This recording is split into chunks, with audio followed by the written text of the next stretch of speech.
விஜய் ஆட்சி அமைப்பதை தடுக்க முயற்சிக்கவில்லை என நடிகர் ரஜினிகாந்த் விளக்கம். திமுக அதிமுகவை கூட்டணி சேர்க்க முயற்சித்ததாக பரப்பப்படும் தகவலுக்கும் மறுப்பு. விஜய் முதலமைச்சர் ஆவதை பார்த்து பொறாமைப்படவில்லை என நடிகர் ரஜினிகாந்த் பேட்டி. அரசியலில் இல்லாதது போதுதான் ஏன் பொறாமைப்பட வேண்டும் என்றும் கேள்வி.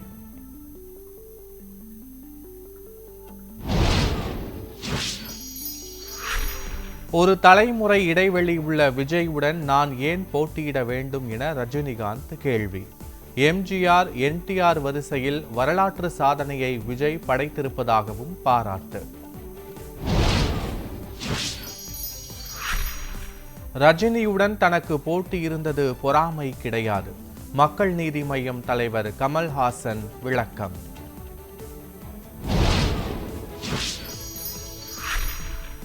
அதிமுக எம்எல்ஏக்கள் அமமுக சார்பில் வெற்றி பெற்றவருக்கு அமைச்சர் பதவி கொடுத்தால் சிபிஐ விசாரணை கோருவோம்.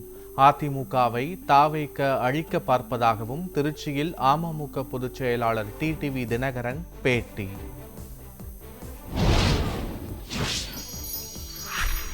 கேரள முதலமைச்சராக இன்று பதவியேற்கிறார் சதீஷன்.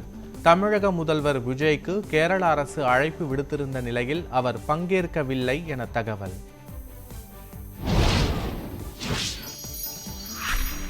கேரளம் முதலமைச்சருடன் 21 அமைச்சர்கள் இன்று பதவியேற்கிறார்கள். சென்னிதலா, முரளிதரன், சன்னி ஜோசப் உள்ளிட்டோருக்கு இடம்.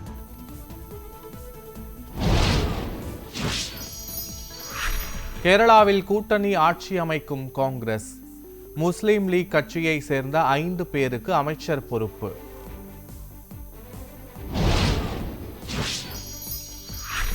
நீலகிரி, கோவை, மதுரை, திருச்சி உள்பட 15 மாவட்டங்களில் இன்று கனமழைக்கு வாய்ப்பு.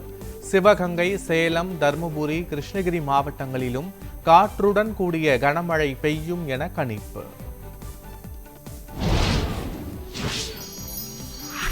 உதகையில் மலர் கண்காட்சி இன்று தொடக்கம். மலர் கண்காட்சியை முன்னிட்டு நீலகிரி மாவட்டத்துக்கு இன்று உள்ளூர் விடுமுறை.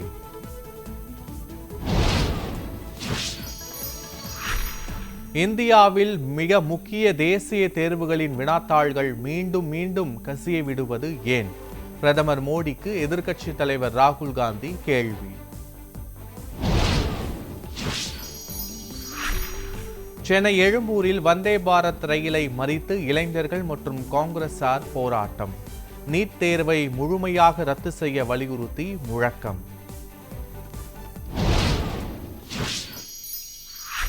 பிரபல திரைப்பட தயாரிப்பாளர் கே ராஜன் ஆற்றில் குதித்து தற்கொலை. உடலை மீட்டு காவல்துறையினர் விசாரணை. நெதர்லாந்து பயணத்தை முடித்துக்கொண்டு ஸ்வீடன் சென்ற பிரதமர் மோடிக்கு உற்சாக வரவேற்பு. வானிலேயே பிரதமருக்கு பாதுகாப்பு வழங்கிய ஸ்வீடன் பாதுகாப்பு படை.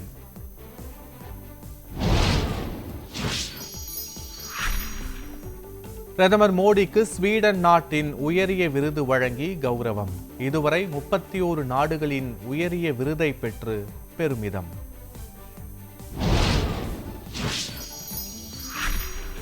ரஷ்ய தலைநகர் மாஸ்கோவில் ட்ரோன் தாக்குதல் நடத்திய யுக்ரைன். இந்திய ஊழியர் உயிரிழப்பு, 3 பேர் படுகாயம்.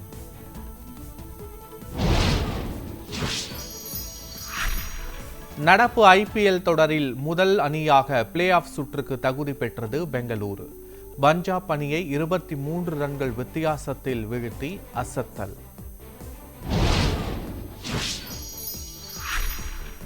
கட்டாயம் வெற்றி பெற்று ஆக வேண்டும் என்ற நெருக்கடியில் ஹைதராபாத்தை எதிர்கொள்ளும் சிஎஸ்கே. சென்னை சேப்பாக்கம் மைதானத்தில் இரவு 7:30 மணிக்கு தொடங்கும் ஆட்டம். சிவகார்த்திகேயனின் சேயோன் படத்தின் படப்பிடிப்பு இன்று தொடக்கம். வீடியோ வெளியிட்ட கமல்ஹாசனின் தயாரிப்பு நிறுவனம்.